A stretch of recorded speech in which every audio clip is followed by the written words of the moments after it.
വീടിനകത്ത് കിടന്നുറങ്ങിയ 79-കാരിയായ വയോധികയെ തെരുവ് നായ കടിച്ചു വലിച്ചു. മുളക്കുളം പഞ്ചായത്ത് 12-ാം വാർഡിൽ താമസിക്കുന്ന പൂഴിക്കോൽ പെരുമാലിൽ ഭാരതിക്കുട്ടി അമ്മയ്ക്കാണ് തെരുവ് നായയുടെ കടിയേറ്റത്. കാലിൽ കടിയേറ്റ ഭാരതിയമ്മ തലയോലപ്പറമ്പ് ഗവൺമെന്റ് ഹോസ്പിറ്റലിൽ ചികിത്സ തേടിയിരുന്നു.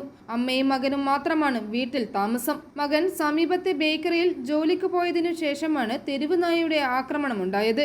മുൻവാതിലിലൂടെ അകത്ത് കടന്ന നായ ഭാരതിയമ്മയെ ആക്രമിക്കുകയായിരുന്നു.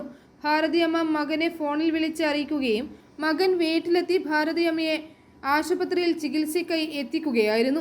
അമ്മയെ രാവിലെ പട്ടി കടിച്ചു. വാതിൽ തുറന്നു കിടക്കുമായിരുന്നു. വീട്ടിൽ നിന്ന് അമ്മ വീടിൻ്റെ അകത്ത് കയറി പട്ടി കടിച്ചു. കട്ടിലേലായിരുന്നു അമ്മ.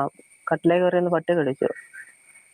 വീട്ടിൽ ആ ഭാഗത്ത് ആരുമില്ലായിരുന്നു. അമ്മ തന്നെ എന്നെ ഫോൺ വിളിച്ചു. ഞാൻ കടയിലായിരുന്നു. കടയിൽ നിന്ന് വീട്ടിൽ വന്നു. ആശുപത്രിയിൽ കൊണ്ടുപോയി ഇഞ്ചക്ഷൻ എടുത്തു. പ്രദേശത്തെല്ലാം തെരുവ് നായ്ക്കളുടെ ശല്യം രൂക്ഷമായിരിക്കുകയാണെന്ന് പ്രദേശവാസികൾ പറഞ്ഞു. i4 news, Ettumanoor.